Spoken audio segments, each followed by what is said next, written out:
Hey Web2 people, how are you today? I'm Paria from MagicalOrds team and I'm here with another great episode. We are going to rock together. We have a very great person today as a guest because you might have seen him before around Web3 but he hasn't talked in any spaces almost, so it is somehow the first time that you can find him in a talk in a space. So who might be today's guest? Before I just tell you who is today's guest, you should just go and bring your papers because we are going to have a very nice chat about AI art and also animations. So if you are interested in AI art, you are just in the right place. So who is he? He is Mark Kelly, and I'm so excited because we are going to have lots of fun together today, and he has lots of experiences to share. So don't forget to subscribe my YouTube and just let's fucking go together.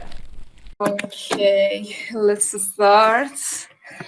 While people are joining us, let's say a very energetic hi.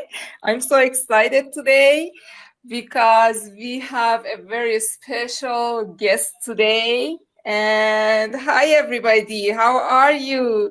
I'm so glad today. For those who doesn't know me, I'm Paria, and I'm one of the team of MagicalOrds, and I'm so proud that I'm here with you. A little quick review about me, and we will go on with Paradis and our lovely guest. I'm an artist like most of you here. And you can read more about me in all of social medias because I'm active everywhere. You can just find me everywhere. You can read more about me in my social medias and about our team because I made some papers on Medium. And also a newsletter on my Twitter. You can easily go on with my newsletter. By the way, we will have a very interesting event from this week. Actually, it's somehow a game or challenge. I'm so excited about it because it is just the first time that I'm going to start it with Dear Parties. I just called it Magic Talent because I want to bring more exposure to you. And you can easily read a little more about it in the newsletter that I'm pinning up there.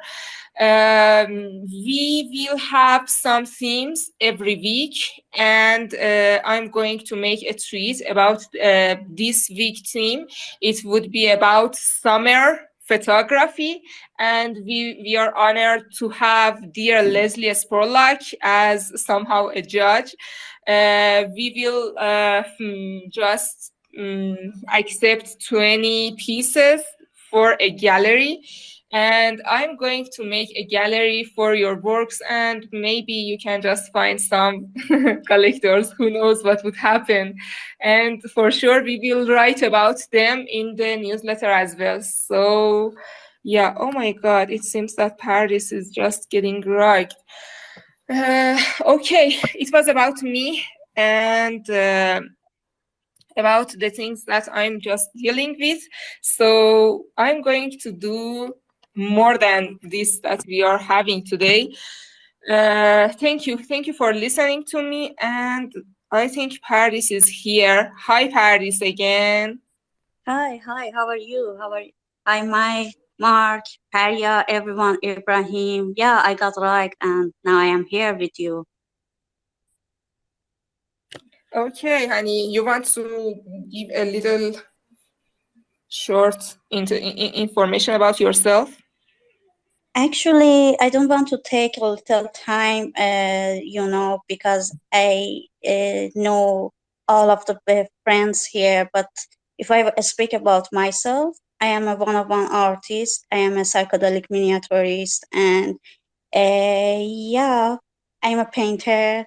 I start NFT about 7 or 8 months ago, and I am here with you. I am really happy I am here with you, and I don't want to take your time because I am so excited about the Mark because I know he never speak in any spaces, and now we are here with Mark, and I want to listen to him. Yeah, hello, Mark.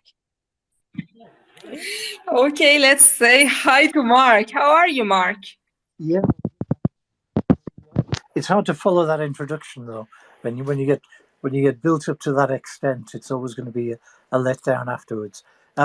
Technically, I have spoken in a space before, but I don't tend to do it just because I tweet from the laptop, and the technology isn't there yet. And I'm not an iPhone user. Had to borrow one for the occasion. So, can you all hear me? Okay, I'll give you a little bit of background on Yeah, me. for sure. I'm very happy to play this any way you like. I was thinking it would be a kind of ask me anything, but I see so many friends in the space already. Both people I've collected from and really admire as artists, people who've collected from me, people who I've collaborated with, and people who've popped up in DMs for my agony aunt service. When they want to know what's going wrong, why aren't they selling, and so on. So very happy to see you all and all the new friends as well. Yeah, Kind of, thank you. It's a little weird. You are just working with technology. I just saw some kinds of AI project for you, and you're just talking about not using technology. It's a little weird. By the way, you can just start with your art journey and NFT journey. I really like to start with that part. okay, yeah. Well, haven't been doing visual arts for very long at all. I've always had a professional career, which is now winding down. I've always had some kind of creative outlet. So, one stage that was playing in a punk rock band called the Whiskey Priests.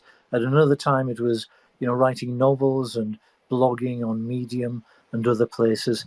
Um, Probably about a year ago, I got interested in NFTs for the pure reason that I saw the headlines about Beeple making, I don't know what it was, $60 million from a single sale of his um, Everyday's project. And that grabbed a lot of attention. I started looking into NFTs. At the time, I was mainly doing writing on Medium, and I was doing both short stories, blog posts, and little bits of snippets of poetry, haikus, and the like. And I did think, and I still think, why not literary NFTs? Especially something like a haiku. It's very compact, very easily comprehended, and you could package it up, post it as an NFT, and someone could own it forever. It didn't really work. That was about March of 2021, and I was applying to Nifty Gateway, and various other places, and I started putting a couple of literary NFTs, little haikus and snippets of conversation up on OpenSea. There's one that's still kicking around that's owned by someone who's no longer active. It just, it's fine as a bit of poetry, but very quickly find out people don't really want that. They read something and move on and never need to read it again. It's not like an NFT that you can, especially some of these little 3D mechanisms that you can pull down and enjoy watching over and over. For whatever reason, having applied to Nifty Gateway, I got really interested in the collecting and particularly the trading aspects of NFTs. So I kind of put the creation part down to one side, and for 6 months I was just fully engaged in trading, trying to make a turn. Turns out I was a terrible trader, always bought late, too expensive, and then at the end of the month when I needed to square up the accounts, I'd have a fire sale and dump things. So, got real bad reputation as paper-handed, enthusiastic but paper-handed collector. And that was about where I was when, as a writer, I've got no particular hand-eye coordination or visual artistic skills. As a writer, I suddenly came across um, artificial intelligence that let you turn text into image. And that was like opening the door to visual arts for me. And how it came about was this: I interested in a project that was actually on the Sol chain, where you put in a little phrase, and then you waited, and they minted an AI piece of art based on your phrase. So I put in a couple, and I waited and waited, and it was a couple of days. Their servers were churning away, and I got fed up with waiting, and I thought, look, there has to be some technology underlying this. And I went and looked around, and I found a great little online piece of AI software called Night Cafe, and that is absolutely set up so a complete beginner can just type in a piece of text and get a nice little picture coming out the end, or maybe 1 in 5 are nice little pictures, and the others are just a hot mess. Anyway, that was what got me started. I was again overly enthusiastic, minted a bunch of stuff I should never have minted, but at least that got me rolling. And a couple of people were enthusiastic and supportive far earlier than they really should have. I should probably shout out Malachi at NFT Culture, who encouraged me, and Cedric from the 3033 Discord. And they all said, yeah, keep going. Some of them even got hold of some of that early work. Probably, I was looking into other techniques. My technique now is basically to run everything locally. There are some great online tools available now, like DALL-E and Midjourney, which I'm happy to talk about the pros and cons of those. What I principally use is a free piece of software called Visions of Chaos, which has probably 100 different AI scripts that you can use to generate images. I use one of the lesser used ones. It's a Russian version of DALL-E, and I like it because you can crank up the resolution, so you can get some of these what's typical for me, all of these very highly detailed, high resolution, but very chaotic pieces, underwater scenes or flowers or magical creatures or whatever. And I can do them very high resolution because I've got two very powerful GPUs sitting under the desk. I haven't been able to replicate that with any online system. I always have to compromise in terms of the size and resolution. So that's it. I kept collecting all the time I was doing the art. Probably the single most important thing that happened to me between September and now is having a wallet hack, having all of my ether drained and NFTs compromised in about January, February of this year, maybe a little later. And on the face of it, that's terrible. But what it did cause me to do was to clear out a lot of that early rubbish, all of the real day one night cafe stuff. I just deleted it. There was maybe one or two that I thought were fit to rescue, and then I just started up again. I had to create a new OpenSea account, new Foundation account, but now it was with much better product going into there, much better uh, pictures that I still stand by, and a couple of little animations as well. So that kind of brings me up to date. The collecting journey has gone hand in hand with that. And I think I did a post yesterday saying I think every artist also should be a collector because it supports everyone else in the space. It keeps that ETH circulating, and it gives them some perspective into what collectors are looking for and what they should avoid. All caught up, and it just took 5 minutes. Payajan, do you want to go? No, Because no, you can just no, okay. Mark. Actually, if you remember me, one time I just write a tweet and for you and say I love your details of your artworks, and it's really amazing. It's a magical word, actually. I think it's full of the details, and you can look at all of them. Today, I just check your link tree for your artworks, and I have a two question about your artworks, but before to go to speak about your art, I just check your collection of your collecting, and because you speak about all the artists should, it's better to collect from each other. I want to ask you if when you look at your collection, what do you see about your collecting? What do you think about it? What is your feeling of the collecting art of in your collection? Well, I mean, it's getting very big. It's hard to have a separate opinion about all of them. There are some key works. There are some things that have been gifted to me that I'm never going to list or sell. There are things that I've priced so high that really it's telling people to go away.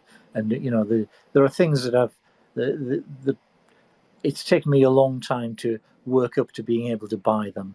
Even some things that are very recent, like Collins Doodle's picture of Homelander or Polly Kuruma's magical little chameleon. Um, the I look at them and there's plenty of things in my OpenSea account that I have under the hidden tab because I FOMO'd into some PFPs and 10K projects that I really shouldn't have, and I just want to forget about them. So they're all off in the hidden tab. But on Foundation, I think I'm happy with everything I've bought, even the stuff that I've bought at zero point zero 0.01 of an ether. I've done. There's a couple of things that I'll say are the planks of my collecting. One is it's kind of nailed on, and it's almost like a vanity thing. Um, I will always try to collect from any artist that has collected from me. So a couple of people have been surprised that they've come in and they bought a Cyberscape and it's cost them zero point zero 0.02, and suddenly I'm making a bid on something at zero point 0.1 or 0.15. I'm not looking for. It's not really a tit for tat. I'm not just looking to swap funds. I take the someone, and especially an artist, investing in me. I take it very seriously. I think that's an artist, collectors too, but artists have a million other things that they need to spend their funds on when they get a sale, including minting the next works. So for an artist to come and support me tangibly, financially in that way, they just get on a, even I haven't drawn up a list, but they get on a mental list which is unshakable. So there's probably the people at the top of my list.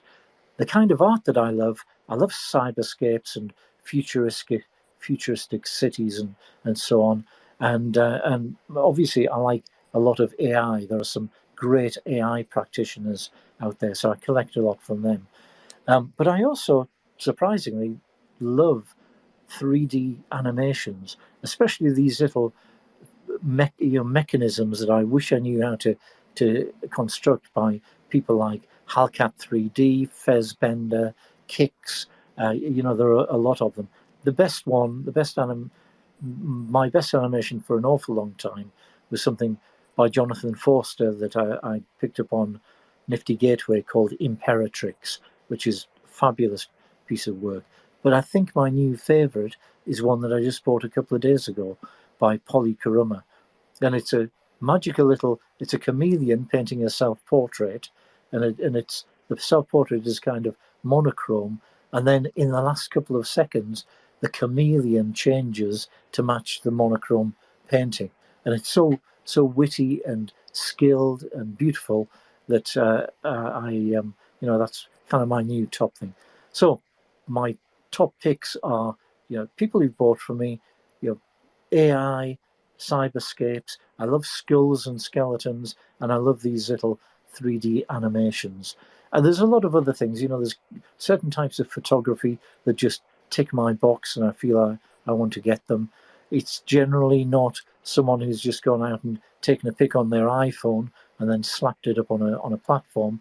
It's people who've spent some time with the craft. You can see the skills that are in there and the effort that's gone into it, and maybe they've done a bit of post-processing and added some interesting glitches. So photography's definitely in my list.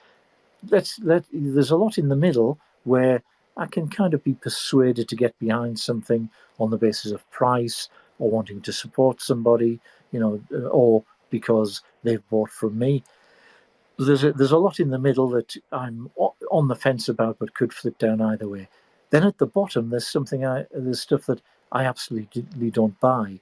I got turned off Pepe's. I've never really understood the meme or the appeal of it. Got turned off Pepe's when my inbox was filling up with Pepe pictures, because there was one big collector who was just buying everything that came out that was green, and a lot of artists just flipped over to that side and started churning out stuff of very variable quality. I'm never going to be buying a Pepe. I also don't buy stuff that I judge not safe for work. Not because I'm a prude or I've got anything against it, but I have family who follow my account and my Twitter feed. I'm not going to put myself in the position of having to explain to them why there's semi-naked women on my feed. So they are probably a no-no as well. Then there's a lot of stuff that you can just see that it's very low effort or unskilled, or it's just not visually appealing. I'm not going to buy something just because it has a statement or it has some specific meaning, if it's got neither visual appeal nor effort nor skills involved. If you've just got a message, put it in a blog post somewhere. Don't persuade me it's art and I've got to buy it. So a lot, some quite strong opinions about what I won't buy, which I set out in a post the other day. But I don't say any of that on the public feed. I don't criticize people. I don't, tear down their art. If people come into DMs, I'll say what I do like and what I don't like and what I prefer. I'll be as kind as possible, but at the end of the day, I will say, look, I think you can do better, or do you want to take up woodwork or something? I've got to pause for breath and grab a water, so jump in with another question by all means. Yeah, for sure. It was amazing. I just really like your visions. It was so amazing because, I know a little about Pepe, but I'm not, I don't have that much information. But I know it is something about memes and cultural NFTs and something like that, that people just trended them, and they are just working on them, but I'm not I don't have that much information. But yeah, I totally agree. And that's the beauty of market. I really like that people all have their own visions, their own roadmaps, their own plans for their collecting, making art, and some stuffs like that. And yeah, I really love that part. And thank you for your vision. It was amazing. uh, I want you to talk about AI more for us because, I see some people who don't agree AI as a part of art. They don't agree they don't agree AI as something precious and valuable. I heard because I had some stuffs on with AI and I'm working on it. I really love AI actually. But some people just say these are some. I know it is just because they don't have that much information. I really know that, but I really want to tell them actually, as you are working with this type of art, they say it is just some filters. I can't believe it. How just can somebody say it's filters? Yeah, but I hear such things, and some of them just say we can just make it in 3 minutes and something like that. I want you to talk about it more for us, if you don't mind. Yeah, of course. I mean, I've been steeped in AI since like September of last year, so I've seen a lot of different tools pop up and lots of people creating in AI. And you might be surprised at this, but I'm not, I don't like all of the AI products that I see, because just as with anything, not photographers aren't going to be in love with every photograph that they see. Similarly, I can spot a low effort AI product at the drop of a hat, and that's partly because I've produced thousands of them myself. You can set something like Night Cafe going with a text phrase and just tell it to generate using 1,000 different seed numbers, and they'll all come out pretty much the same with just slight differences. And you can see when something hasn't had a lot of time and care put into it. Um, at the other extreme, there are people who are really obsessing, and they're not even necessarily involved in the NFT space. They're just in love with AI as an art technique, and the number of parameters they can tweak is astonishing. You can go in and you can change every aspect. You can really control what's going to come out at the other end, by putting in a seed image and saying start with this, by using lots of different scripts that give slightly different outcomes, by leaving it to process for more iterations. You can spend your life tweaking parameters on AI to precisely try to define what's coming out at the other end. I see that as a little bit extreme. If you're going to determine everything that, every pixel that comes out, you might as well just pick up a paintbrush and do it. I sit somewhere in the middle and think of it as a collaboration, that you don't have to tightly define what you're specifying to the AI scripts, but put in something that's meaningful, that is pure text, but is likely to generate something interesting. So, for example, for some of these big underwater pictures that I've been doing, I'll tell the Rudali script, um, all of the creatures of the vast green ocean or something like that, and it'll come out and it'll have an octopus here and a mermaid there, and it'll put it all together into a scene. But I haven't really specified exactly how it's going to be laid out. Now, you get a lot of garbage out in that way, so probably 50% or more of AI collaboration or AI artistry is curation, and knowing when something should just be binned and when something is worth sharing. So maybe 1%, maybe one out of every 100 pictures is good enough for me to share on the Twitter feed.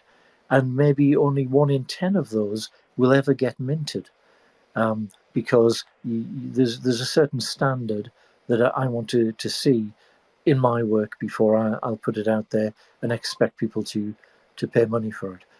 It's very easy with AI to do abstract art, to get a hot mess of colors and swirls, and some people have been buying that consistently for the last year.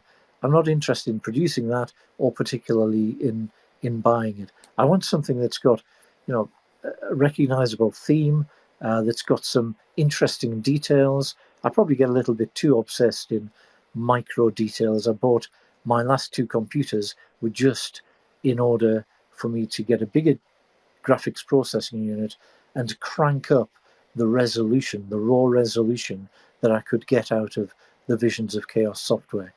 I've probably taken that as far as I can, to be honest. I can get 2K times 2K raw resolution out of an A6000 GPU, but I've just recently sold out the Mirage Drop that had a couple of hundred of those. I've still got 9,000 and more cyberscapes.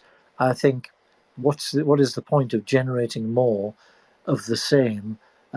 So I'm starting to look at other things, maybe integrating AI with some 3D artwork, getting to grips with the 3D space and how to control cameras zooming around the scene, animating little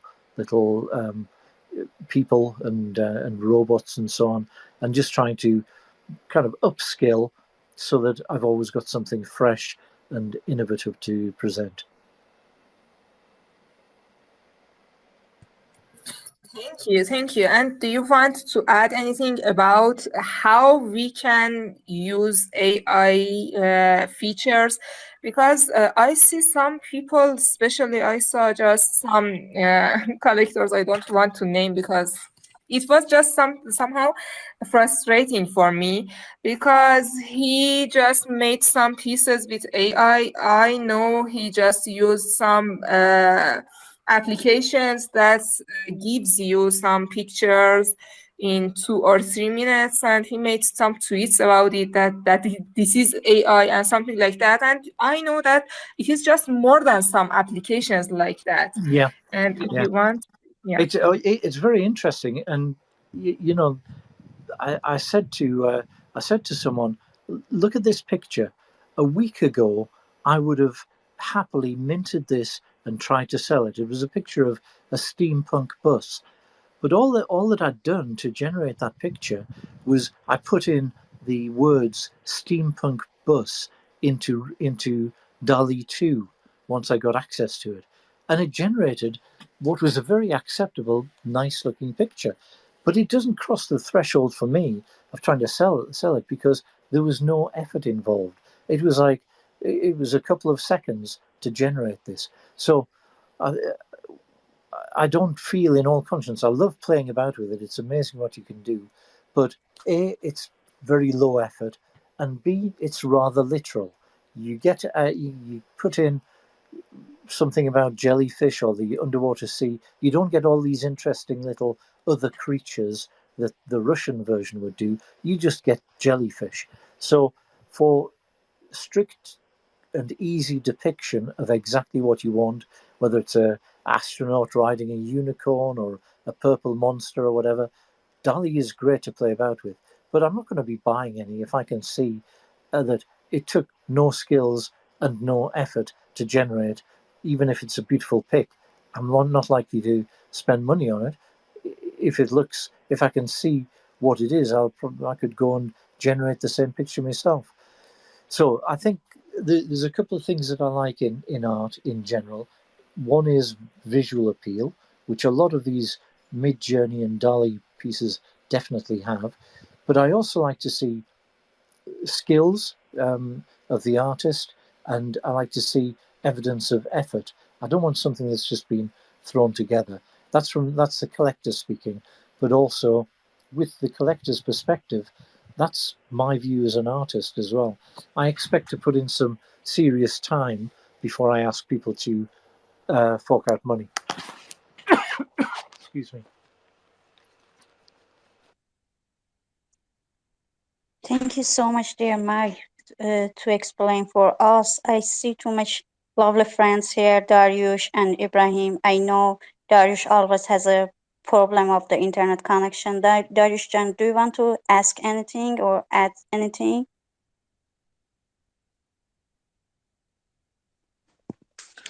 I really want to say thank you to Mark for um, encouraging some of us doing AI art because we normally go out there and people see our art and they go like, "Hey, what?"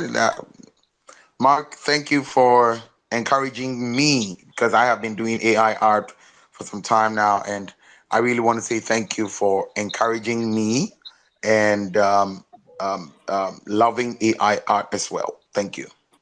Yeah, thank you, Afrojan. Okay, Mark, go You're on. very welcome, Robert. It, there's an interesting thing going on. I mentioned the agony aunt bit. People do come into my DMs, and I just want to stress that support doesn't always mean buying your stuff, because I'm very happy to, critique people's, platform presence, their Twitter engagement, to suggest ways that they can get on, even if it's really a style of art that I'm never going to buy. So don't feel just because I've mentioned some things that I don't want to buy, don't feel that you can't get in touch, because I'm very happy to have conversations in this space with anyone who wants to talk to me. I just want to add one thing, dear Sergey. Actually, today we have a one conversation with dear Mark, and we don't actually share our artworks here. And I should remove your artwork and your pin to it. Yeah, and that's why I removed them. Yeah, thank you. Okay, Daryushan, you were going to talk about something. Hi again. Sorry for the interruption. Yeah, it's all right, Pat. It's Faria, and Mark, good to see you here, man. We are, I know Mark from old days, and we are in King of Midtown community together. So good to see you here, and for sure you've been doing AI for since day one in this space. I've been playing with AI for a year almost, but I never had the courage to drop any of the pieces because first of all that was not my type. That was my uh, that was my game. That was my fun time generating pieces and using the AI to see where it goes. But nowadays when I see people are trading that more than before, and uh, I'm trading that more than before. Uh, I'm really confused about as a photographer, should I jump in because I have lots of generated pieces that I really love, but I'm confused, man. I would say jump in. You don't learn to swim on the side of the riverbank. You've got to get in, get wet, and get some experience.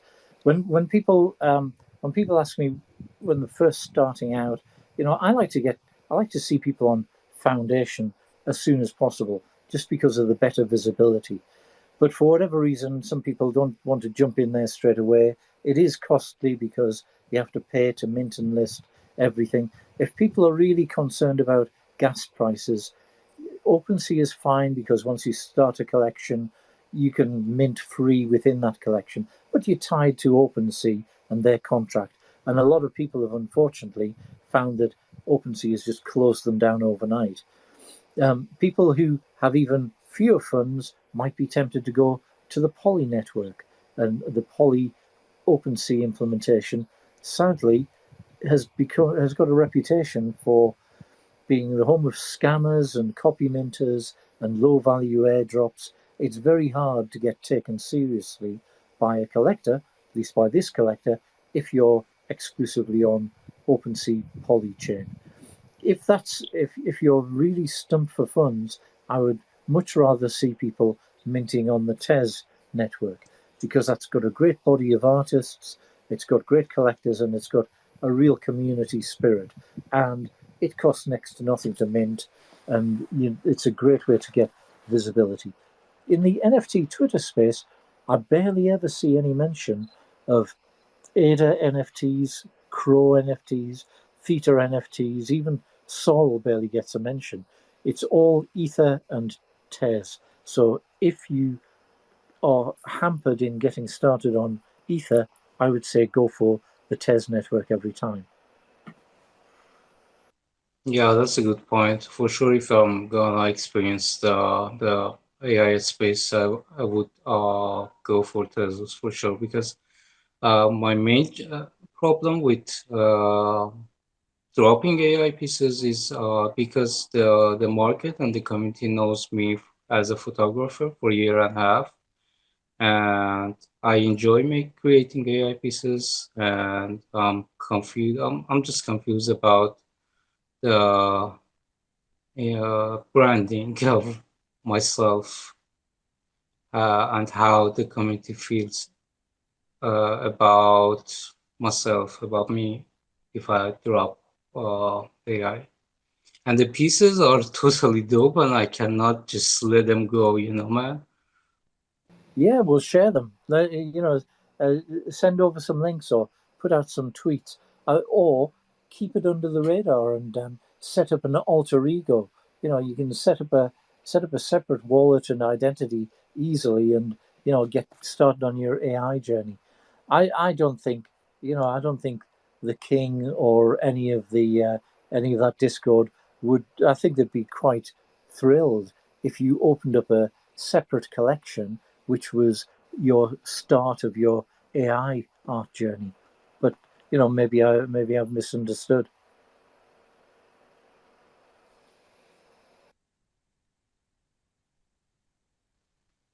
No, that was a great point, man. Thank you guys. Thank you for having me. Thank you, dear Dariush. It was a very good question. Thank you, Mark, for answering. Okay, does anybody wants to go and ask any question?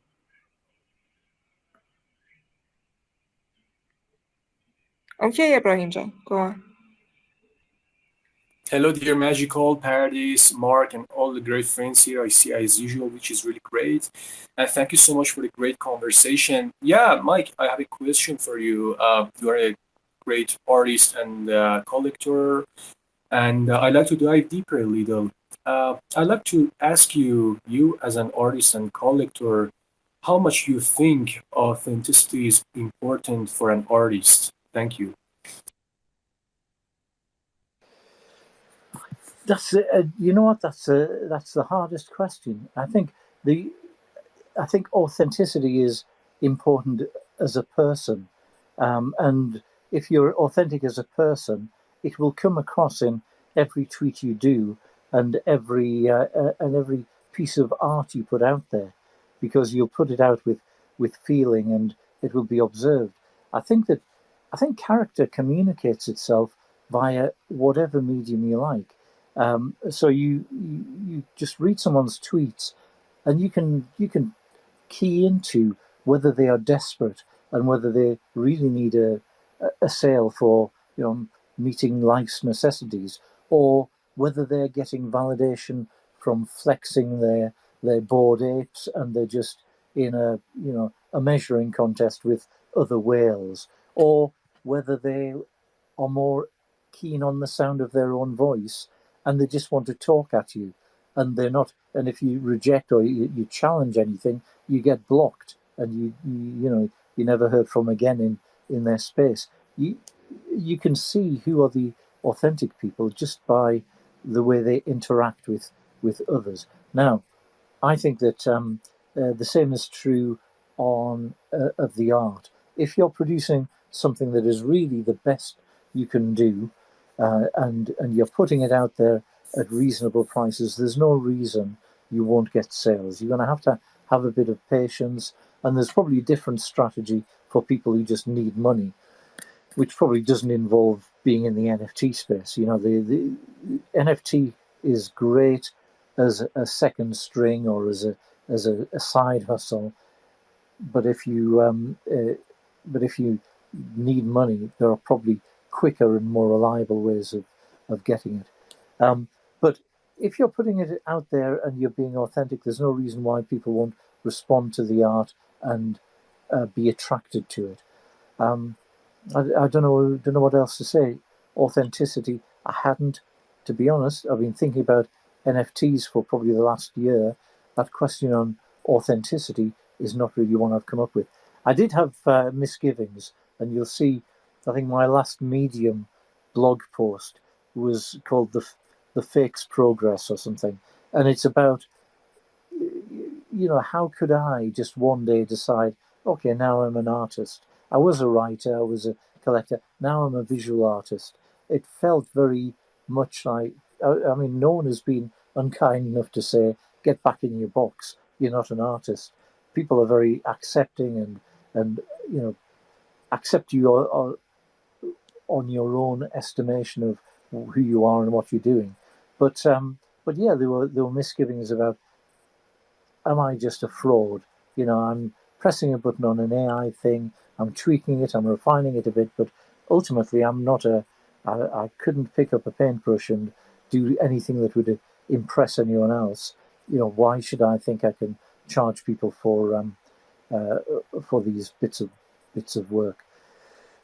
So I don't know. There's a balance between being yourself and pushing a little bit. You can't be a shrinking violet in the NFT Twitter space.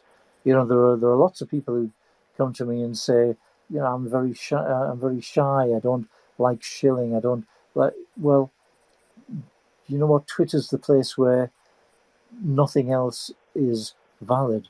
You have to build up other people. You can drop in some discussion posts, but if you never say anything about your own work and made you create it and what you think about it, if you don't present it as something that's worthy of purchase, then no one else is likely to value it either. I do cringe when I see people saying, "Oh, why has no one bid anything on my work for 6 months? You know, I'm so bad." People create names, Twitter names like so and so, no bid for 6 months. I think, why do you do that to yourself? It's like a bit like feeling sorry for yourself, but it's also makes collectors run a mile, because nobody wants to buy something just out of sympathy, or very few people will buy just out of sympathy to give you a sale because you haven't had one for a long time. It's one thing that I'll consider, but it won't make me just buy something that I hate. Collectors don't want to buy into someone who is a self-confessed failure, someone who is saying all of the time, "I'm not getting anywhere. I've tried my hardest and it's not working. Goodbye." People will kind of say, they won't jump in and say, "Oh no, don't go. Let me buy all your stuff." They'll say, "Good luck with your next endeavor." You need to stick with it. You need to have some idea that you're bringing value to the space, and then you need to add a little bit of gloss on top of that, so you're a little bit more self-confident than what you might perhaps feel. Yeah, great answer. Thank you so much. I really appreciate it. But Mark, I really loved your idea. But in some parts, it is a little harder, when you are just doing something that few people are doing the same. When we just start talking about community and making relationships with people who just think about things like yourself, doing the same type of art and something like that. For some types of art, it is a little hard. For example, I myself is doing something for something like series in NFTs, and it is just story based. And I found some artists with the same art style, and they just said it is just the same thing for them, because most people don't know what is happening. They are not going through series, they don't want to hear stories and something like that. So it is just a problem here to find people, to make connections, and even for pricing, you don't know how to price it because it is a little difficult. You know what I mean? Do you have anything in your mind about this part? Well, let's come back to pricing, because I think it's not discussed enough, and it's probably good to have an open conversation about pricing. But in terms of the niche artistic genre that people are doing, that they think not many people are interested in, what you've got to bear in mind is a lot of collectors like innovation and they like variety. They don't want to be buying the same thing over and over again. And I've highlighted a few times things that I never want to see again. I don't want to see whales in the sky. It was quite novel the first time I saw it about a year ago, but now it's just an instant turn off for me. I wouldn't rule it out 100%, but it would have to be exceptional to get me to buy something like that.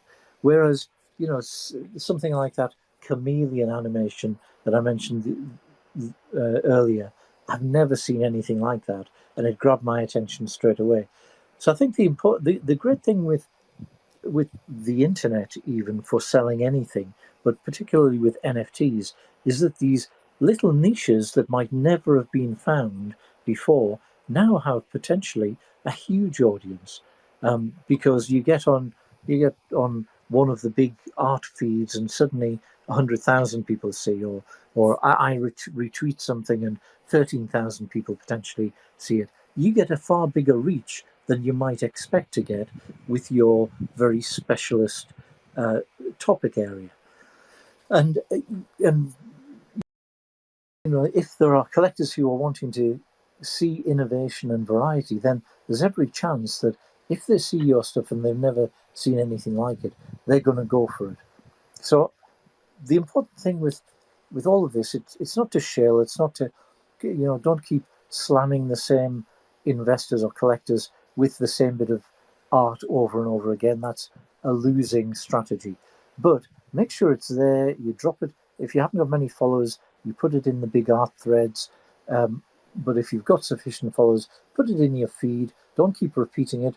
Put another piece of work or work in progress. The analogy that I like is it's like someone who's walking to the station and they go back past the same shop every day, and the shop has things on display.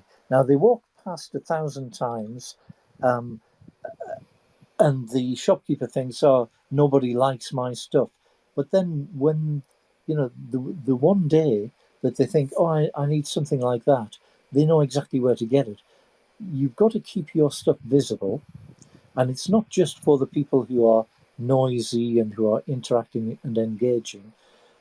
My biggest collector has no visible presence in Twitter. I'm sure he's got a Twitter account, but he doesn't announce who he is. And that's for whatever historical reasons. But he's watching and he's taking note, and he'll jump in when it sees fit. Now, that might be the day after you've quit and thought no one likes my stuff and you've gone away. You've got to keep presenting your work in its best possible light. Keep the shop window, fresh and nicely decorated, with your best work in there. And you never know who's one day going to come through the door and want exactly what you're offering. Yeah, sure, thanks. I was talking to a collector some days ago, and uh, it was just a little funny because he told me that it was not about collecting my art. We were just talking generally, and he told me I don't go to shilling spaces. I don't like people to DM me, and he mostly don't make any shill threads. And after some minutes, I told him, "How do you know me?" For think that I'm just an artist that who wants to make some connections with you. You don't go through any other ways, and you know me for 2 months, and you just don't know my art style and something like that. And it's just something for collectors that I see mostly happens in this market, that people cannot make connections with them, maybe some few of them, and you see they mostly collect from their friends and something like that happening. I see such stuff these days. But thank you for your kind words. Yeah, I just said one other thing. Collectors like a sense of achievement. Collectors like to find a new artist and a new style that they like. So as well as these people who are just watching from the shadows on Twitter, even though you don't realize that that you've been identified, um, there's nothing to stop collectors. I do it all the time, going and actually searching on platforms for certain themes or techniques or price bands, and actually finding something that isn't on Twitter and hasn't been fed. It's a bit like the difference between going to find a nice quiet restaurant somewhere in a new town versus walking down one of the main streets and having menus thrust in your face all the time. Which do you find more appealing? You want to seek out the hidden little gem rather than having it force fed to you. Yeah, that's correct. Thank you for your answer.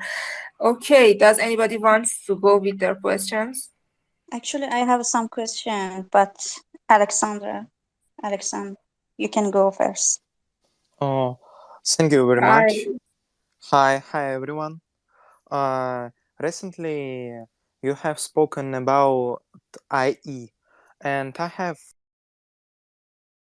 some thought about it. I think that IE it is a perfect tool for the writers because they work with text and create worlds with words. What do you think about it, Mark? Well, it's like I said, AI and particularly text to image was the door opening for me to visual arts because I'm a writer. You know, I've done poetry, I've written a couple of novels. I was looking for a way into the NFT space, and literary NFTs weren't working, and I wasn't a very good collector. So it was a massive opportunity when text to image AI came in. And you're right, I can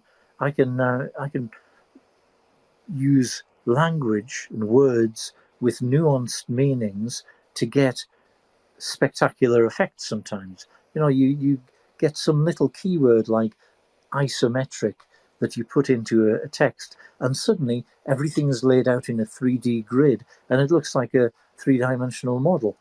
You know, or you just add in something like tapestry, detailed tapestry, and suddenly you get this wonderful texture on the picture. So I think you're right.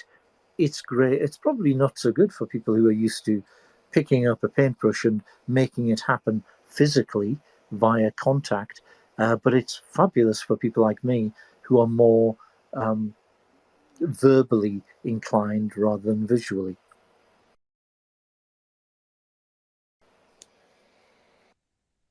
Yeah, thank you for the answer because I thought about it to create some arts, and it is interesting them for me. Yeah, well, I mean, there are other things you can do. For example, a lot of the AI scripts will take an image as input. You know, you can put in a base image and say, look, I want to change this image. I want this horse to be in the style of Picasso or something like that. And you have an idea where you're coming from. You have an idea what you want to get out. You don't have to do a very complicated text prompt to get quite an acceptable result. So there are lots of different ways of doing it. There's also, you know, blending. There's things which morph one picture into another, and you can choose. You can, you know, get these blended images out and use them to develop further. So there are a lot of things, but I was certainly enabled by the appearance of text to image scripts. Just give a shout out to a couple of friends, Eric and Manaki, and well, there's a lot of them. Helen, there's so many people. We've got um, Atypical is in here as well. Great, thank you very, very much for joining. Happy to take any other questions. Just one theme that I wanted to say, even without any question, and that is a big shift happened a couple of months ago, and it's when I started collecting more actively. Basically, my collection is based on sales. So if I don't sell, I don't buy for a while. Last week we had a great a stroke of luck because Claire Silver dropped on the Mirage AI project and brought in a lot of interest and a lot of activity, and all the rest of the artists who are listed on Mirage just about sold out as well. So big bump in funds coming in, and consequently I was able to buy these couple of big pieces from Collins Doodles, from Polychroma, and I actually bought one of the Claire pieces on secondary. So now I'm back down to, you know, 0.1, 0.2 available on a weekly basis. I'm fishing the in the bargain basement of FND and on TES and so on. But my thought in all of this is I've joined all of these DAOs. I've got membership tokens coming out of my ears, and you know, I've bought from all of the big artists. I'm not really seeing this lifeline dropping down from the whales, the big collectors, the big artists, to help the very smallest artists to take their first step onto the ladder. And my conclusion is we need to help each other. that this is part of the reason behind me saying artists should be collectors too, because I think we need to help each other up that slope and have some kind of grassroots mutual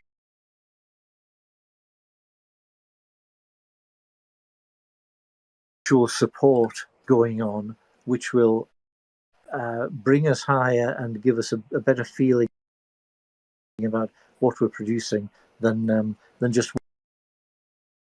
waiting around for manna to drop from heaven.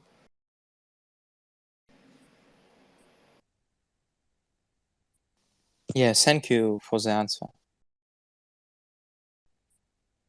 Yeah, thank you so much. I think Mana, Mani, and after that Elmira has some question. Mana, you can go first, and after that Mani. Hello to dear Paria, Paradise, and dear Mark, and all my friends and people here in this space. Thank you for giving me the chance to speak. And I just wanted to thank first, thank Mark for the very clear explanation of your journey, your vision, everything. Actually, it's, I think, because of you are a professional writer, so I think you could explain everything very good, very clearly, and I think in a few minutes we got your story, your vision very in a clear way. Actually, thanks for that, and all your experiences and things that you shared. I have a question, maybe somehow different, because I'm a painter, and actually I'm mostly a traditional painter, and of course I do some digital art as well, but I really enjoy using brushes and painting with my hands. So maybe I have my actually interest looks somehow different from what you are telling about AI, but as I'm kind of a person who likes to experience everything and to learn new things. I just somehow some time was thinking about learning AI in a when actually I have time for that. And just I want to experience it. I don't know if I will enjoy it that much. Just I want to you to, if you have any comment for, in this regard, and maybe you have some comment for me. And another question is that if, for example, someone like me want to start, which app or program do you recommend for starting? Thank you very much. Well, first of all, congratulations. I'm in awe of people who have physical artistic skills. I've got some big friends in the NFT space, like Collins Doodles, but also Van Evan Fuller, who's just joined the space, who've been doing awesome physical art for years. Van Evan has probably got a 40-year career in producing magical paintworks, cartoons, and so on. And I'm very jealous of them. And to me, they have two cracks at the of the whip. One is selling the actual physical painting, but then it's also creating NFTs and getting them out to a wider audience. And whether that goes with the physical or not is another debate. But I think creating NFTs from your portraits and your painted pictures is a great move. It's a niche that a lot of people really appreciate. Now, should you start up a separate string get another string to your bow by having a look at AI. Why not? It's quick and easy, and it's very cheap. You can get set up on Night Cafe and get credits very cheaply to get an idea of what you're doing, or just sign up for um, Dolly 2 or Mid Journey, because you know that you're going to be producing very nice pictures, and it will give you an idea how you modify your prompts to get different outcomes. The only thing is, as I say, I wouldn't be looking to sell or buy things that have just been produced straight out of Dolly 2 from a text prompt. I'd like to see something else. I've seen some great hybrids where people have taken the Dolly 2 output, then put it into a more traditional AI script like diffusion, and it takes all of the beauty of the Dolly output and gives it more complexity and depth, and for me it makes it a lot more appealing. So master the basics with Night Cafe or Dolly 2, and then have a look at how you could tweak that, further develop it, add your own taste, even overpaint it. I've started a collaboration with Worldnix, a great anime artist, where my AI was spitting out anime characters which weren't really ready for minting and listing, but she's taken them more or less as the inspiration, as the seed, and she's repainted them and done all kinds of additional manual work to bring them up to standard.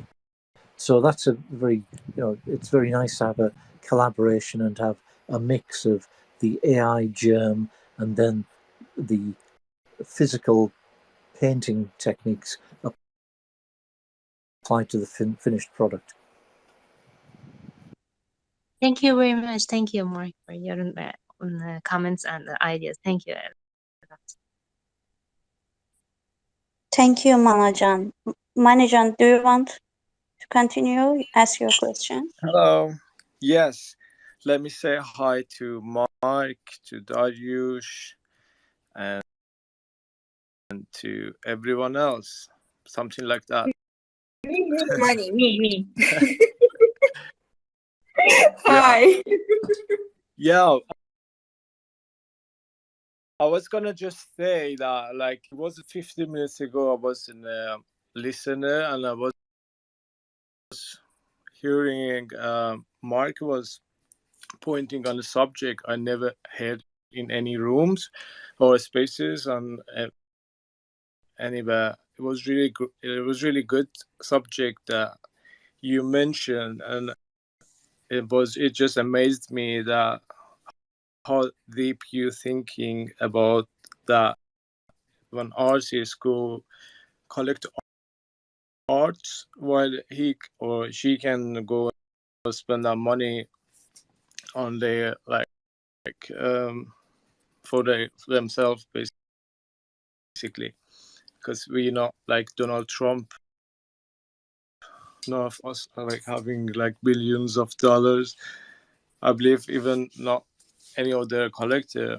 Maybe, I don't know, maybe Donald Trump is a collector and like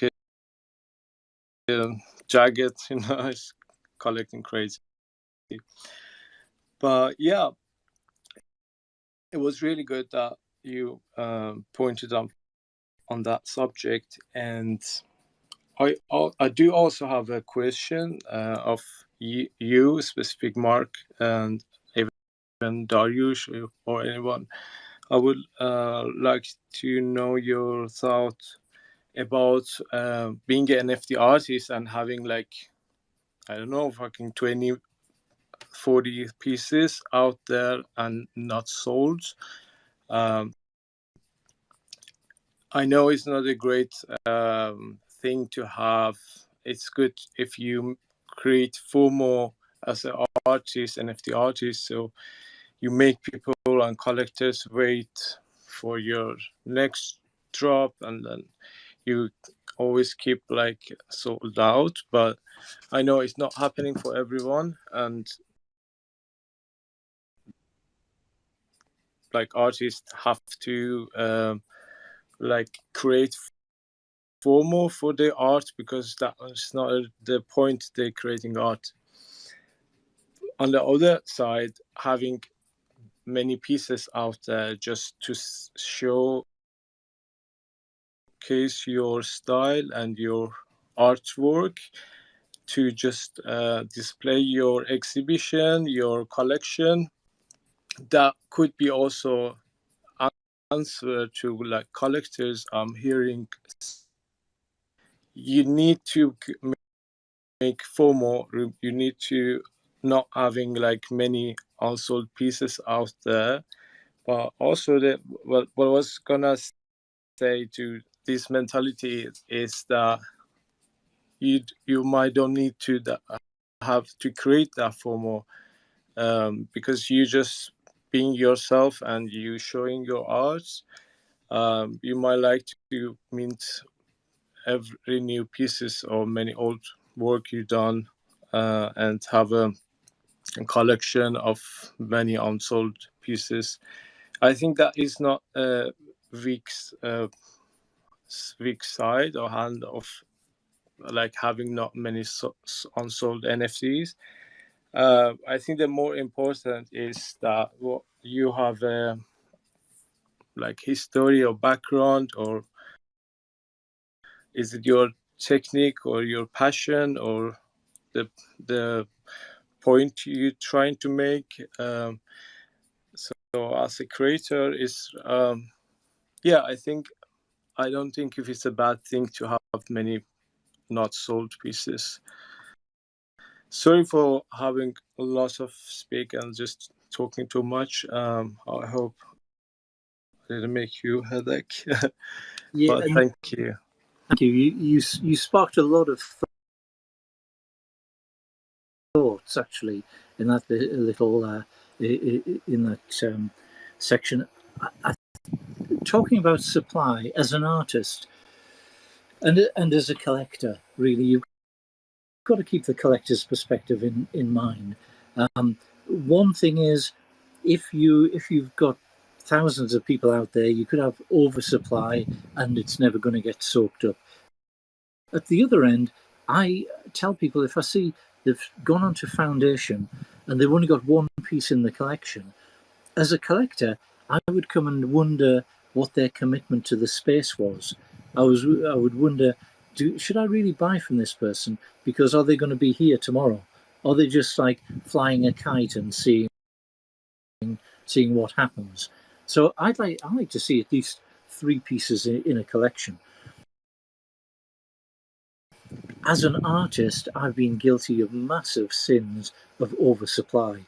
I'll dump 20 pieces in one thing and then wonder why they don't all disappear straight away. So in the end, I don't hold with burning pieces that you've struggled to create. In the end, a lot of probably almost 50% of the 60 odd pieces that I've put on Foundation, at least 50% have been given away as rewards to people who have collected elsewhere or to people who've collected on Foundation. I think it's a fine balance. You need to have enough pieces available to give folks a choice, or the impression of a choice and selection, but not so much that they think this is never going to go.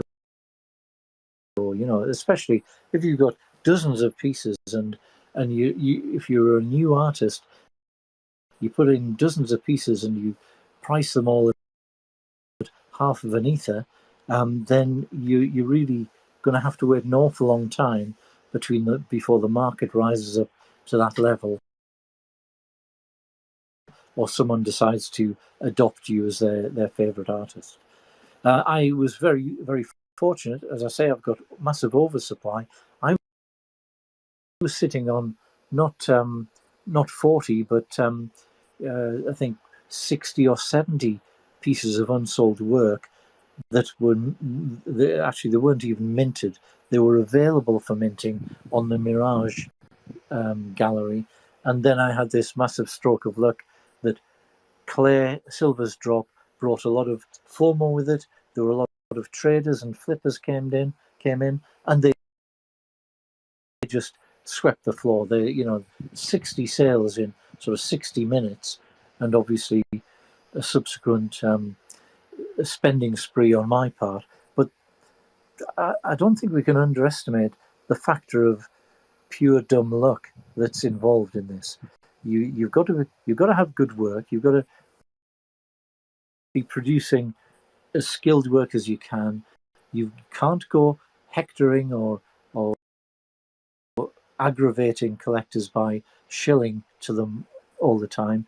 You've got to have patience, but then you've also got to have a big stroke of luck from time to time to get success. I think any really successful artist will be able to point to one or two points in time where they were just in the right place at the right time and got exceedingly lucky.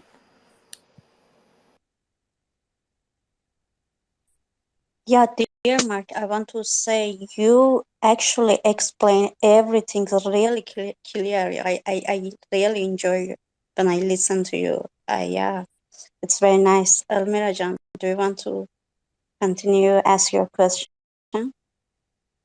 Thank you. Thank you. Hi, everyone. So sorry I don't scroll down because I know I'm sure I see many of my friends and I don't want to call all of you unfortunately because I want to manage the time this time. But at least let me say hi to Paria June, Paradise June, and Mark June. So at the first I just want to say thank you for this amazing space. And after that, I just want to share my opinion as an artist with that conversation. And I'm a physical painter, and I'm a person who learned painting the academic, and I learned I mean I studied painting at university, and I just do all these things for more than 11 years. But this time when I see some of the people say that the only art is the physical painter or something, people do that, I completely disagree with them because even though I do the same, because I think, the brushes, colors, AI, I don't know, all of them are just some method to show our opinion and our idea. And no matter how we use that, no matter we use the electronic pin, sorry, I don't know how should I call it in English, or our color or something like that, and I just want to say that because in my mind art is something eternal, and so we don't have to put any border for that and say, okay, only these things are art and the other that or something else. And yes, I just want to say that. And I just my hats off for all of the people know the combination, no matter you are the 3D artist, the AI artist, a painter, or anything else, a photographer, or anything else. I just love all of you and really, really love this freedom to show in NFT world. Okay, congratulations on your open mind. To be fair, I haven't come across a lot of antipathy towards AI, and I do see a lot of people just seeing it as one more technique. Because when you think about it, when you first encounter a work of art, you're just hit by the visual impact, and it's only afterwards you think, well, was this painted by hand? Was it digitally painted? Was it AI? How did someone get this effect? I think the visual impact has to be strong, and we're all just using different toolboxes to get there.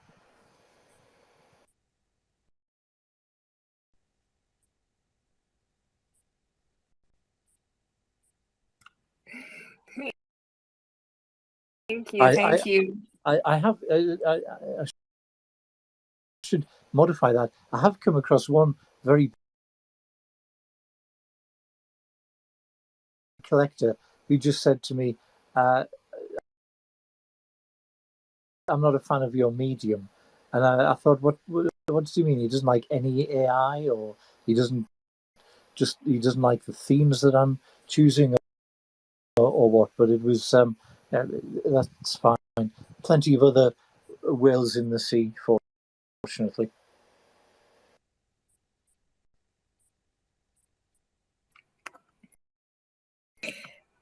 Thank you, thank you. That was awesome. And does anybody wants to ask anything? I myself have lots of questions, believe me. But if you want, you can just go first. Sorry, Okay. for Do interrupting. you want? Oh, Do you sorry, want to? Darius. I just want to say I'm following you as a listener, and I just got dropped down for others. Thank you. I'm following you as a listener for sure. All right. So, Paria, go on. What do you have to ask? Yeah, I have lots of questions, especially for niche marketing. You were talking about, Mark. You know, it's, I think, a little hard to do that. Can you just give us more visions about that part? Because it is a little hard to recognize the part of the market who just accept you and wants what you are doing and something like that. Can you talk about niche marketing more? Do you know what? I'm no kind of marketing expert, but I do keep an eye on the statistics, and I found that I found very early on that I was getting better engagement. Even before I had very many followers, I was getting better engagement on things that were on my own feed than on things that I was dropping on the big art threads. So that's the first thing I would say. Have a bio that that has a link tree, that has links to all of your platforms, all of your offerings, and maybe a little bit of information about you. But then have a strong pinned tweet that's very representative of what you're doing, and then have your regular feed. Now, in the regular feed, I don't think you need to be pushing your art all the time. I think it's good to have a mix. I try to have about a third each of featuring my own art, retweeting other people's art, often with a comment, and also just starting up little discussion threads.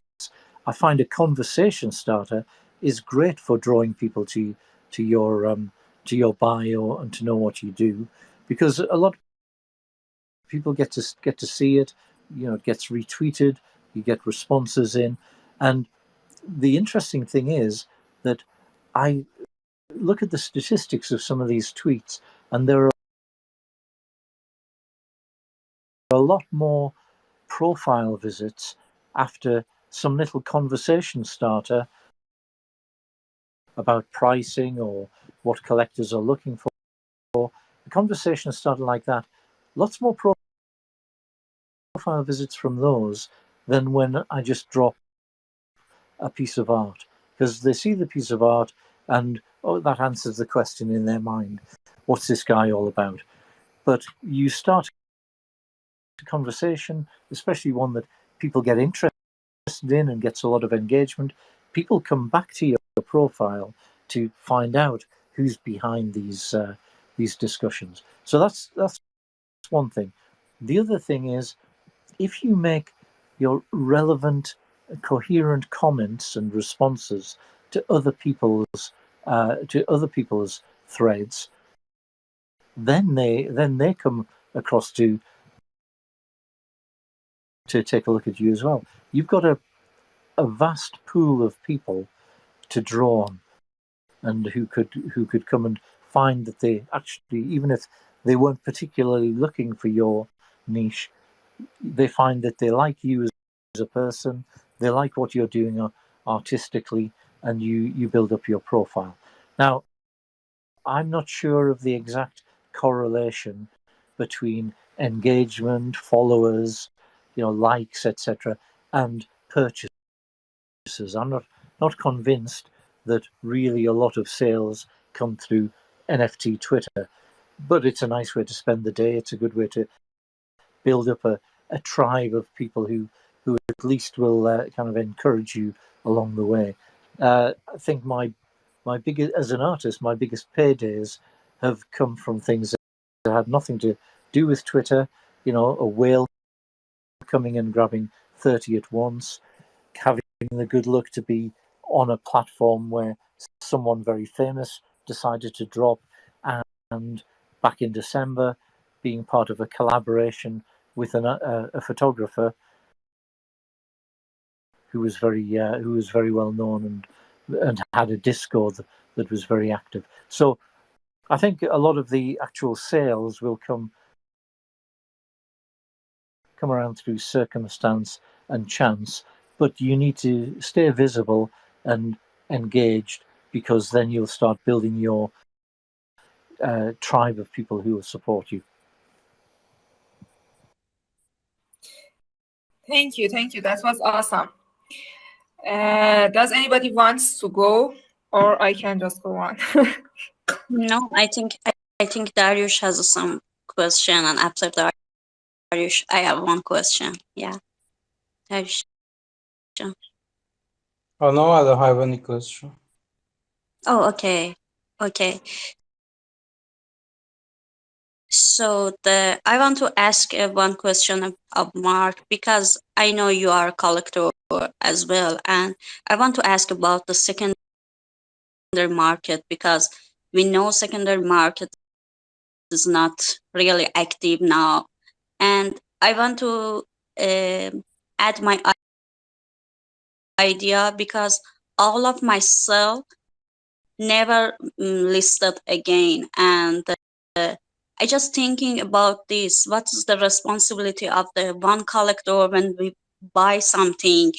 Is it important to make minted them again for and listed them again for secondary market, or you as a collector just want to collect and make one collection for yourself as a hobby and your loves? I want to ask about this. I think you're right that secondary market is very difficult for one of ones, because a lot of people who buy, they buy because they love the art. They aren't planning to surrender it anytime soon. I think it's a bit of a shame when some art just disappears into vaults and never gets displayed. You can still see it on the platforms, of course, but it doesn't recycle. It doesn't. The one of one artist gets very scant returns in terms of secondary sales. Now, my approach as a collector is, everything has a price. I love seeing things over the long term in my collection, but there's only 5 or 6 that I wouldn't sell under any circumstances. Some of them I put, anything 1 ether and above is kind of go away pricing. Be very nice for me and the artist if someone scoops those up. But everything that's below that, I will relist it 5 to 10 times. And I do that partly because some of the stuff I'm buying is at 0.01 and it's great art. There's a lot of rubbish at 0.01, but there's also some great art, some new artists, some people who have, it's been listed forever and they just want to get rid of it or they want to get noticed. I regularly troll the 0.01 to 0.05 range at FND because there's a chance that you're going to be someone's first sale and that you're going to be the first, help them up onto the first rung of the ladder, and you can raise the floor. You can try to persuade them that they really don't need to be listing right down at the bottom, because I feel sorry for the people who are listening at 0.01 because even if they get a sale, they'll be lucky even to cover their minting and listing fees. So I'd like to get people up off the floor if they are producing art that shows skills and effort. On the other hand, I'm very happy if someone comes in and picks something up at 5 or 10 times what I paid for it. Because guess what I'm going to do? I bought one the other day at 0.01. Someone bought it at 0.05, and I went back and bought another 3 very low-priced things in foundation. So I think there is a secondary market at that low end. At the higher end, I've sold things on secondary, sold a nice photograph for 0.2, which I'd picked up for 0.025. It is possible. It's not going to give you a steady income stream as a collector, but that's not really what I'm looking for. I'm looking for the occasional sale that helps me to fund further purchases. Yeah, thank you so much. Yeah, it's a great answer. Thank you. Thank you. It was awesome. Hi, Riyad. How are you? Hello, guys. Hope you are doing well. Magic Color Lords, Bardies, Mark, miss you, man. Happily, we are talking now. Miss you, brother. And it's a lovely space, guys. We have Shash in the house. We have Hone. We have Darius. Love you guys. Thank you for coming. Darius, did you want to say something?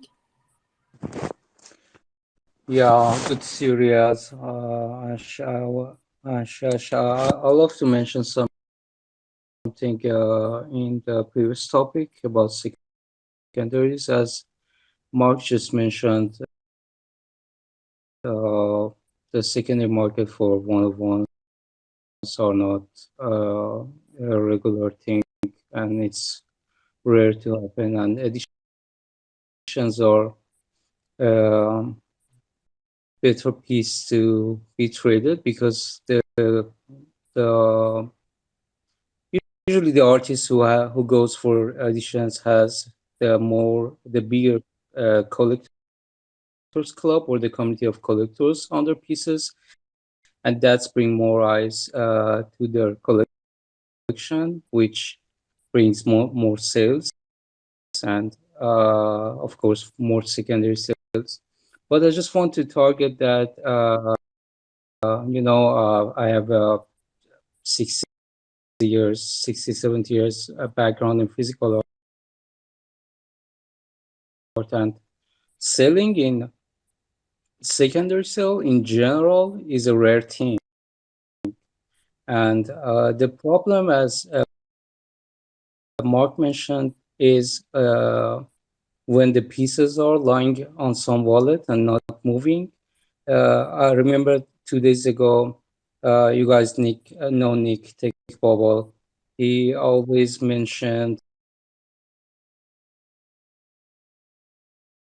during past 1 years that he never going to sell any of the pieces of his collection, and he was sharing that idea with his community for the third time, I believe. And the thing that I mentioned was I'm totally okay if a collector want to hold my pieces for eternity, as museum does with my pieces. I have pieces on museum too, and but the difference is my physical collectors and museum showcase their collection from time to time, so that brings more eyes to our physical pieces that they own. At some point, we have to encourage collectors to review their collection and highlight their artists, because highlighting artists that we own in our collection helps the artists like crazy. You have no idea when a collector show off his or her collection, how that show off moves the artist market. Yeah, I agree. It's a shame. I've had a collector who sent a gift back to me, a reward piece back to me, which had been selected for display in NFT Liverpool. Now, I'd assumed that anyone would like to have their collection displayed there, but no, they just didn't buy into the format of the event or the sponsorship. So sadly, they sent the reward piece back, and I had to kind of resell it or regift it to someone else. It's strange. I don't. You'll probably be telling from this. I don't speak for all collectors, because I would be very thrilled that something that I'd bought was then highlighted in a prestigious exhibition.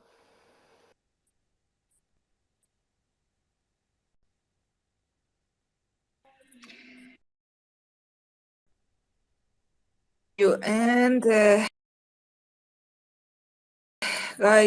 guys, we should just wrap it up soon. So please make it quicker. Maybe Mark has something to do. Okay, Riyad, go on. Actually, it's lovely topic, guys, and maybe I can add it something to Mark and Darius. Guys, also when you sell an artwork, okay, don't stop promoting the artwork, because even the collector, when he collected the same artwork, it will be inside of your collection. So you are giving a chance for you to have secondary sales. If you are doing something on OpenSea or Foundation or any platform, this artwork shown under your name. So if there is any new collector come to your collections and start to search, he will see your artwork again, and he will collect it through you, not through the collector again. So he might, if you are flipping collector and you are flipping the artworks and you want to put high price, also you have to do it as an artist to say, hey, I have this collection and I sold out, let's say, maximum of it. So when the flipping collector already make it on sales, people will come and put offers, and also sometimes they collect directly. So don't stop promoting the old work that you have it, because in this way you are helping the collector who believe in you, and also you are helping yourself to have secondary market. Most of my sales happened in this way. People come and then check secondary or third sales that I have it, and they collect directly. Really simple. Yeah, it's interesting. I artists very often sort of tweet out when I do this 5 to 10 times purchase price, and I listed. A lot of them, probably the majority, take that well and say, "Hey, my piece is now, on secondary market for 5 ether, and it's a feather in their caps." There've just been one or two who've thought, "How can you be so greedy? You're asking 5 ether for it, but you would only pay me, half an ether." It's not that I'm expecting it to sell quickly. I'm putting kind of deterrent pricing, but if it gets picked up, then both I and the artist will benefit from that sale. But it's funny that your artists will see that in two completely different ways.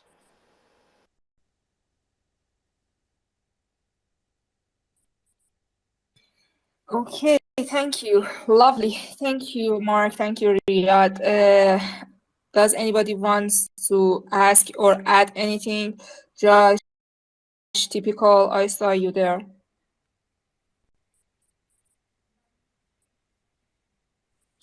Hey everybody, how you doing? Mark, hi. Hi, thank you. I really don't think that there's too much for me to add to this particular space that hasn't been within context. I would encourage the newbies to look at NFT space like you're at an amusement park and it's a roller coaster. You're going to have your ups, you're going to have your downs, it's going to go sideways. Just throw your hands up and enjoy it.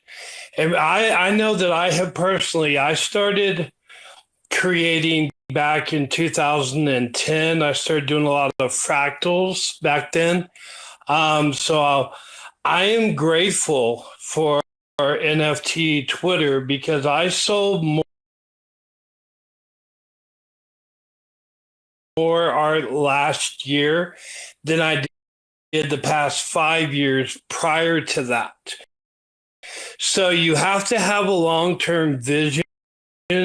You have to realize that when you put a piece up there, the collector who's supposed to have that piece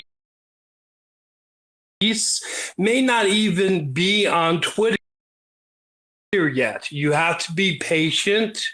You have to have a controlled strength and a peace within your soul to know that we really are still early in this, and we all who are making it through this bear market, I consider you all pioneers and trailblazers, and I salute you. That's all. Thank you, and nice to finally hear your voice.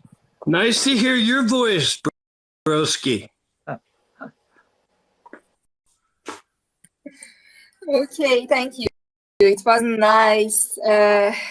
If you don't have anything to ask or add, we can just wrap it up. But before we finish, I just ping about the challenge this week that will be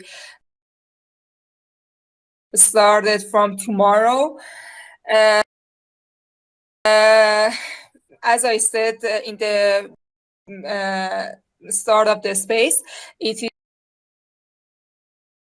is just a challenge for photographers this week, and the theme would be about summer.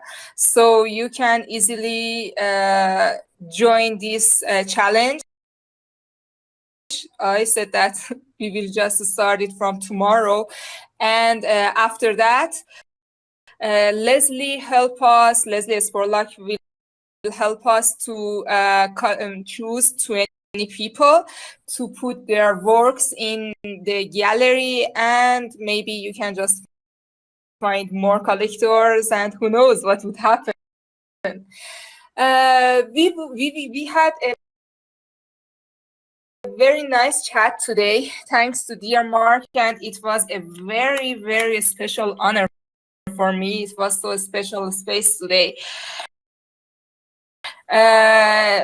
We have such a spaces on every Saturday and Wednesdays with a lot of great souls in Web3. We share ideas, data, experiences, stories, and all the stuffs about that. And the beauty of market is that everybody has their own unique vision. So don't please leave us and join us every Saturday and Wednesday. I really love to hear you, to talk to you, and make some connections with you. Thank you. Thank you for coming, joining, and supporting me and all the people here. From me, bye-bye. I want to add, it was a really great space, and it was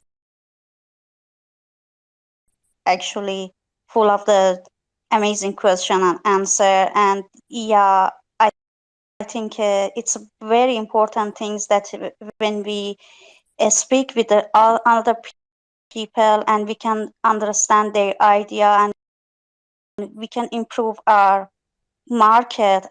And this knowledge is not just for us, because we are in the actually really big way and long way, and we want to share this knowledge with the future generation to makes this market bigger and bigger. Thank you, dear Mark, and other friends, Dariush, Ibrahim, Riyad, Mani, everyone. I love you all.